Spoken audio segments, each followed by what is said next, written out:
আমার ভাসুর মানে আমার স্বামীর বড় ভাই আমার স্বামীকে কৌশলে বিদেশ পাঠিয়ে দেয়। আর আমার স্বামী তার বড় ভাইয়ের কথা কিছুতেই অমান্য করেনি, তাই সে বিদেশ চলে গেল। তারপর বাড়িতে আমি আর ভাসুর থাকি। একদিন রাতে ভাসুর বলল, আমার পায়ে খুব ব্যথা করছে, আমায় একটু মেসেজ করে দিবে। ভাসুরের এটা ছিল মিথ্যা অভিনয়। আমি ভাসুরের চিৎকার শুনে আমি তার পায়ে মেসেজ করতে গেলাম। তারপর ভাসুর দরজা লক করে দিল। তারপর আমার সাথে যা ঘটেছিল তা শুনলে তোমাদের মাথা গরম হয়ে যাবে। তাহলে গল্পটা বলি। আমি ঢাকায় স্বামী শাশুড়ি ভাসুরের সাথে থাকি। আমার স্বামী আর ভাসুর ব্যবসা করে। শাশুড়ি প্রায় অস্ট্রেলিয়ায় থাকতে যান ওনার বড় মেয়ের কাছে। এখন মূল সমস্যাটা বলি। আমার স্বামী আমাকে নিজে পছন্দ করে বিয়ে করতে চেয়েছিল, কিন্তু আমাদের পরিবারের সাথে তাদের আর্থিক অবস্থা মেলে না। আমরা মধ্যবিত্ত, তারা ধনী, বলে কেউ রাজি ছিল না। তখন আমার ভাসুর সবাইকে রাজি করান, তবে আমার প্রতি তার অনুরোধ ছিল যেন উনার বাচ্চাকে আমি দেখাশোনা করি। ভাসুরের একজন মালয়েশিয়ান বউ ছিল, সে 1 বছরের বাচ্চাকে রেখে ডিভোর্স করে চলে যায়। বাচ্চাকেটাকে আমি দেখাশোনা করি। বাচ্চাটার বয়স 2 বছর এখন। যাই হোক, মূল ঘটনায় আসি এখন। একদিন দুপুরে বাসায় আমি আর বাচ্চাকে ছিলাম। বাচ্চাকে বিছানায় শুইয়ে আমি বাথরুমে গোসল করতে যাই। বাচ্চাকে যেহেতু রুমে একা, তাই ওকে দেখে রাখার জন্য বাথরুমের দরজা খোলা রাখি। ভাসুর তখন বাইরে আর শাশুড়ি অস্ট্রেলিয়ায়। বরের কাছে বাসার চাবি থাকে। এ সময় দরজায় শব্দ পাই, ভাবি বর এসেছে, কারণ চাবিটা ওর কাছেই ছিল। কিন্তু ভাসুরকে দেখি হঠাৎ আমার রুমে ঢুকে পড়তে। বাচ্চাকে তখন কিছুটা কাঁদা ছিল, তাই মনে হয় বাচ্চার শব্দে এসেছে। এসেই উনি বাথরুমে ঢুকে পড়ে। আমি অবাক হয়ে গেলাম। কেউ না বলে হঠাৎ এভাবে বাথরুমে ঢুকে পড়ে। আমি তাকে কিছুই বলতে পারিনি। ভাসুর তখন বলছিল, সরি, আমি জানি না তুমি বাথরুমে ছিলে। এই দিনের ঘটনার পর থেকেই ভাসুরের চোখে আমি একটা অন্যরকম দৃষ্টি দেখি। দৃষ্টিটা জানি কেমন, আমার মোটেও ভালো লাগে না। মনে হয় উনি আমার দিকে তাকিয়ে অনেক কিছু ভাবছেন। আমাকে উনি নাম ধরে ডাকতেন, কিন্তু এখন ডাকার ধরনটাও কেমন যেন হয়ে গেছে। এই ঘটনার পর থেকে প্রায় প্রতিদিনই দুপুরে উনি বাসায় চলে আসেন, অথচ আগে প্রয়োজন ছাড়া কখনো আসতেন না। এই সময় আমার বর থাকে প্রতিষ্ঠানের অফিসে। অফিসে কাজ না থাকলেও বরকে কোনো একটা কাজে লাগিয়ে উনি বাসায় থাকেন। শুধু বাসায় থাকলে সমস্যা ছিল না, কিন্তু বাচ্চার কাছে থাকার অজুহাতে উনি আমার ঘরেই পড়ে থাকেন আর অদ্ভুতভাবে তাকান। বাচ্চার জন্য আমিও বেশি দূরে সরতে পারি না। বাচ্চাটা কিছুক্ষণ পর পর আমাকে ডাকে। এ অবস্থা প্রায় 2-2.5 মাস ধরে চলছে। হঠাৎ আমার ভাসুর বলল, আমার স্বামীকে বিদেশ পাঠাবে, ভালো একটা বিষয় আছে, তাই বেতনও অনেক ভালো। আর তাই আমার স্বামীও না করেনি। উনি মনে হয় আমার কাছে কিছু একটা চাচ্ছেন, না হলে আমার স্বামীকে বিদেশ পাঠালো কেন? তবে তার চাওয়াটা যে কি সেটা আমি বুঝতে পারছি না। আবার ভাবি আমার ধারণা ভুল, কারণ উনি খুবই ভালো একজন মানুষ, খুব খেয়াল রাখেন আমাদের। তাই দ্বিধাটা রয়েই গেছে। আমি কি করলে উনার সাথে সম্পর্কটা আবার আগের মতো হবে? তাছাড়া আমি উনার মনে কি আছে সেটা কিভাবে বুঝতে পারবো? আমার বরকে কি ঘটনা জানাব, নাকি অপেক্ষা করব আরো? আমি ভাবলাম না, বরকে এখন কিছু জানানোর দরকার নেই। আমি আরো কনফার্ম হয়ে তারপর জানানো উচিত আমি মনে করি। বাসুর আমার দিকে অন্যরকম দৃষ্টিতে চেয়ে থাকত। আমি মাঝে মাঝে বলেই উঠতাম, আপনি এভাবে কি দেখেন আমার দিকে তাকিয়ে? তখন উনি বলতো, আসলে কি বলবো, আমি খুব কষ্টে আছি। আমার কষ্টটা যদি তোমার কাছে বলি তুমি হয়তো কি মনে করো তা আমি জানি না, তবে তুমি আমার বাচ্চাটাকে নিজের মনে করে লালন পালন করছো, এতে আমি অনেক খুশি। সত্যিকার অর্থে তুমি একজন ভালো ঘরের মেয়ে, কারণ এখনকার যুগের মেয়েরা তার নিজের সন্তানের প্রতি এতটা কেয়ার করে না যতটা তুমি আমার বাচ্চাটাকে করছো। আমি তোমার এই ঋণ কোনোদিন শোধ করতে পারবো না। আমার বাচ্চাটা, মায়ের অভাবটা তুমি পূরণ করছো, এর চেয়ে বেশি কি হতে পারে? আসলে বিদেশি মেয়েরা তার সন্তানের প্রতি ভালোবাসা কম থাকে, তবে সবাই সমান না। বাঙালি নারীরা তার সন্তানের দিকে তাকিয়ে সারাটা জীবন কাটিয়ে দিতে পারে। বাঙালি নারীর কোনো তুলনা হয় না।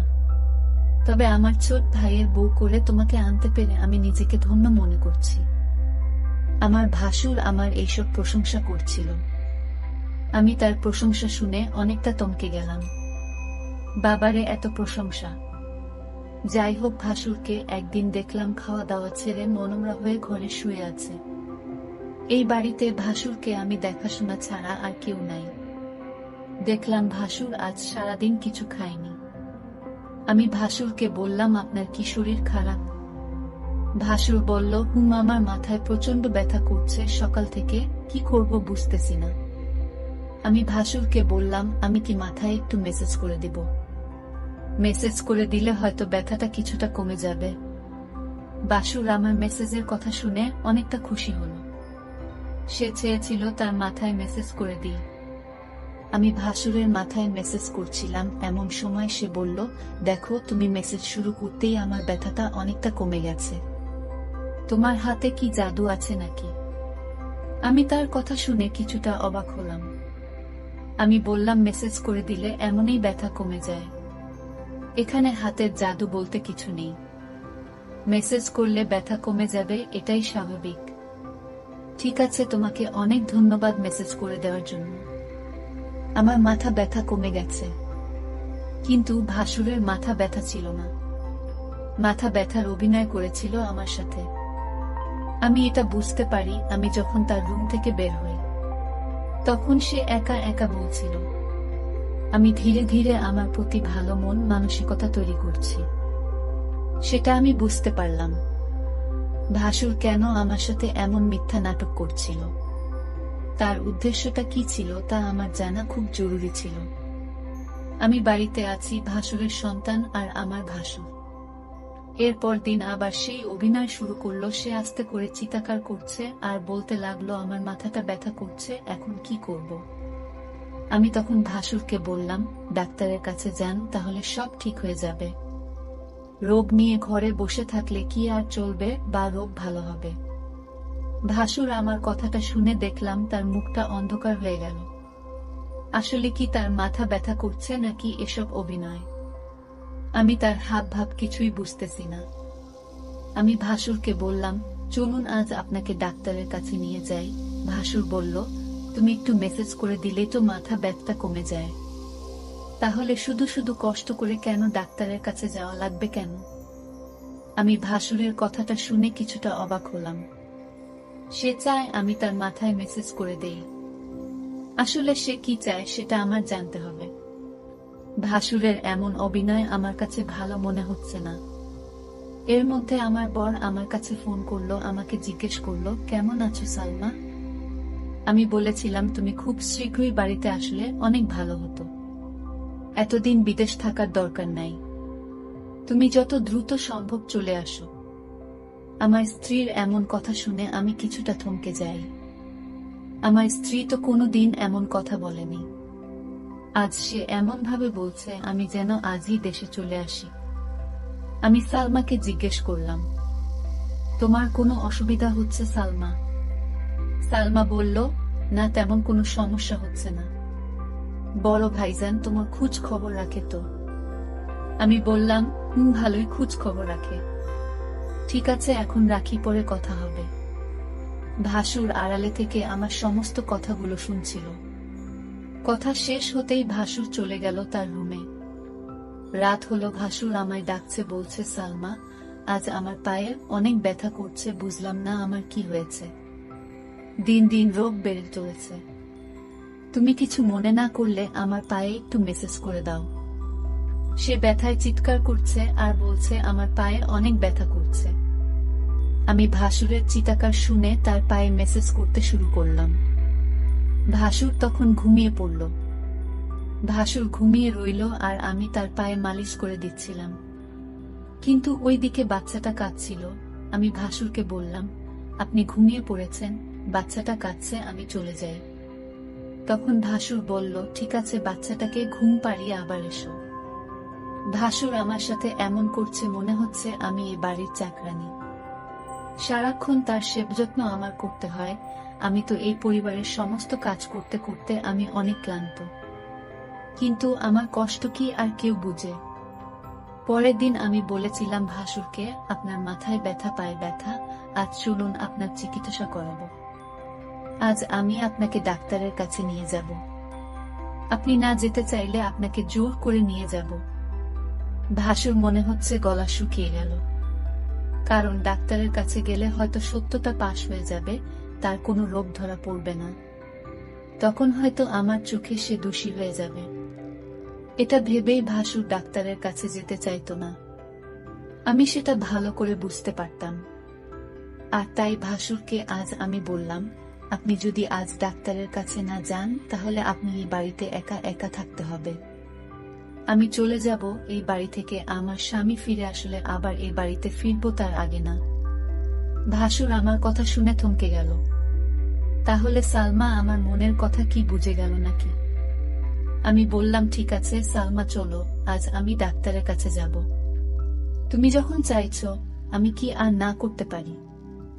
এখানে তো আমার কোনো উপকার হবে না। আপনার রোগ ভালো হবে, আপনার ভালোর জন্যই তো ডাক্তারের কাছে নিয়ে যাওয়া। ভাসুরের মতলব ভালো ছিল না, এটা আমি সিউর হলাম তার কথায়। যাই হোক, ডাক্তারের কাছে গেলাম। ডাক্তার তার সমস্ত শরীর পরীক্ষা করল। পরীক্ষার রিপোর্টের জন্য অপেক্ষা করতে লাগলাম। ভাসুর আজ অবশ্যই আমার কাছে ধরা পড়বে। ভাসুরের মুখখান দেখলাম শুকিয়ে গেছে। প্রায় 4 ঘন্টা পর রিপোর্ট আসলো। ডাক্তার রিপোর্ট দেখে বলল, আপনার কোনো সমস্যা নাই, আপনি তো ভালো আছেন, আপনার সমস্ত রিপোর্ট ভালো। ডাক্তারের কথা শুনে ভাসুর অনেকটা লজ্জিত হলো। আমি ভাসুরকে নিয়ে বাড়িতে ফিরলাম। আমি ভাসুরকে জিজ্ঞেস করলাম, আপনার কোনো রোগ নেই, আপনি রোগের ভান করে কেন আমাকে কষ্ট দিলেন? আপনার উদ্দেশ্যটা কি বলবেন? ভাসুর বলল, আরে অনেক সময় রিপোর্টের সমস্যা ধরা পড়ে না, কিন্তু সালামা বিশ্বাস করো, আমার সত্যি পায়ে এবং মাথা ব্যথা করছিল। পরের দিন রাতে ভাসুর আবার চিৎকার শুরু করলো, বলতে লাগলো, ব্যথায় মরে গেলাম, আমার খুব পায়ে ব্যথা করছে, শুনছো সালমা, তুমি আমার পায়ে একটু মেসেজ করে দাও। আমি তার চিৎকার শুনে কি আর করবে, মেসেজ করতে গেলাম, তার পায়ে মেসেজ করে দিলাম। ভাসুর তখন ঘুমের ভান করে শুয়েছিল। সালমা তার পায়ে মেসেজ করে দিচ্ছিল। ভাসুর বলল, ঠিক আছে, আমার ব্যথা একদম নিরাময় হয়ে গেছে, এখন তুমি যাও, ঘরে গিয়ে ঘুমিয়ে পড়ো। কিন্তু সালমা দেখি আমার কথা কিছুই শুনেছে না। সে আমার পায়ে ধরেই ঘুমিয়ে গেছে। মনে হচ্ছে সে অনেক ক্লান্ত হয়ে গেছে। আমি বিছানা থেকে উঠে বললাম, তুমি এখানে কিভাবে এলে আর আমার রুমে কেন? এখানে তুমি কি করছো? ভাসুরের এসব কথা শুনে আমার মনে হলো, বাহ, আপনি তো ভালোই বলছেন। ভাসুর বলল, যাও তোমার রুমে গিয়ে ঘুমাও। ভাসুরের আজকে বিষয়টা আমি কিছুই বুঝতে পারছিলাম না। রাত শেষে সকাল যখন এলো, একজন লোক ডাকতে লাগলো, সালমা ম্যাডাম বাড়িতে আছেন? আমি বললাম, আমি সালমা, বলুন কি বলবেন। লোকটি আমার হাতে একটি কাগজ দিয়ে বলল, এটা আপনার স্বামী বাহির থেকে পাঠিয়েছে। আমি কামটা খুলে যা দেখলাম তা দেখে আমার মনে হচ্ছিল আকাশের বুঝি আমার মাথায় ভেঙে পড়ল। এটা ছিল ডিভোর্স লেটার। আমার স্বামী আমাকে বিদেশ থেকে ডিভোর্স দিয়ে দিয়েছে। আমার তো কোনো অপরাধ ছিল না, তাহলে কেন সে আমাকে ডিভোর্স দিল? আমি তো কিছুই বুঝতেছি না। আমি অনেকটা ভেঙে পড়তে লাগলাম, আমার মাথায় কোনো কাজ করছিল না। আমি এটা মেনে নিতে পারছি না, কোনো কারণ ছাড়াই আমাকে ডিভোর্স দিল আমার স্বামী, এটা আমি কিভাবে মেনে নিব? কিন্তু হঠাৎ আমার ইমোতে আমার স্বামী একটা ভিডিও সেন্ড করে পাঠালো। ভিডিওটা দেখে আমার মাথা ঘুরে গেল। ভিডিওটা তো আমি যখন ভাসুরের পায়ে ব্যথা ছিল তখন মেসেজ করছিলাম সেই ভিডিও। আমি ভিডিওটা দেখে চমকে গেলাম। আমি ভাসুরের উপকার করলাম আর ভাসুর কিনা আমার স্বামীকে ভুল ধারণা দিল। কেন সে এটা করল? আমি ভাসুরের রুমে গিয়ে ভাসুরকে বললাম, আপনি কি মানুষ না অন্য কিছু? আপনি কিসের জন্য আমার সংসারটা ভেঙে দিলেন একটা মিথ্যা নাটক করে? আমার মন তো সহজ সরল ছিল। আমি কিছুটা বুঝতে পারছিলাম, কিন্তু আমি তা আপনাকে বলিনি, কারণ আমি আপনাকে সম্মান করি তাই।